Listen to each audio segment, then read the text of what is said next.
Здравейте! Това е вебсайта на Doma.com. Сега ще ви покажа как да създадете профил на клиент. Като за начало натискаме бутона Старт. След това избираме опцията Клиент. От тук слагате вашият имейл.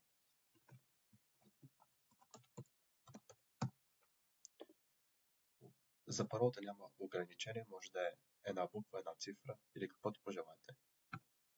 След това бутона Съгласие с общите условия и регистрация. Това е вече ползван имейл, ще го сменим.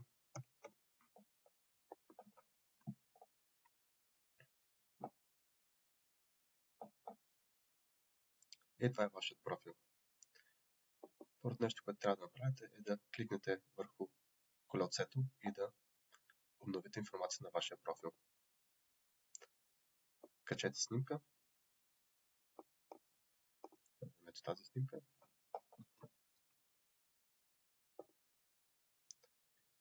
И поставяте вашето име. Няма значение дали на кирилица или латиница.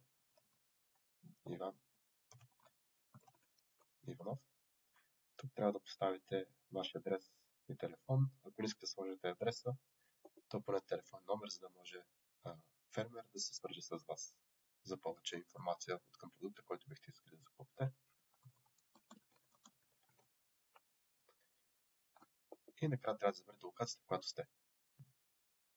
Да кажем Бургас. Излиза успешно запазено.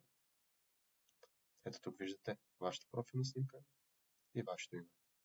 Когато кликнете на вашата профилна снимка, от тук имате достъп към обяви, вашия профил, или просто може да излезете от вашия профил. Нека да видим обяви. За да отидете към обяви, натиснете куфърчето.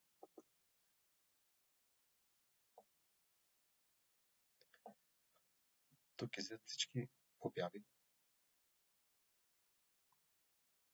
Ако искате някоя обява да се качи нагоре на менюто, за да продължите вашето търсене, може просто да натиснете полето тук и самата обява се качва горе.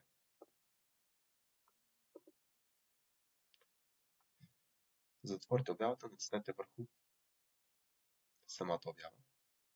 Или може да филтрирате. Да изберете хранителен продукт, какъв точно да е. Да кажем домати. И остават само домати. Ако искате да виждате всички обяви, просто натиснете анулиране и така ще излизат. Също така може да филтрирате и по област.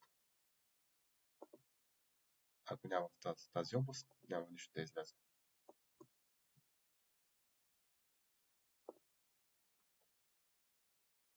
Ето домати. Натискаме.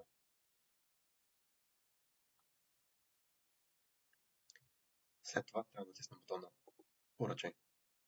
И тук вече може да напишете кратко съобщение към фермера какво искате. Да кажем примерно 1 кг. След това натискате бутона изпратете заявление. И така фермерът ще види вашето запитване.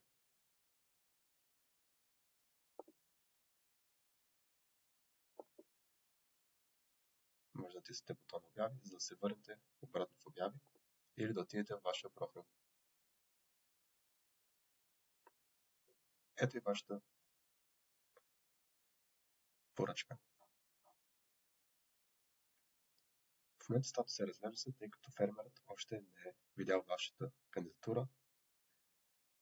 Веднъж, когато той е приятел, тук ще излезе текст в зелено, одобрен, и иконата тук ще се измени също. Ако искате да разгледате обявата или да я изтриете, отивате на преглед. Може да анулирате. И когато се върнем на менюто, нямате никакви поръчки направени. Това е всичко.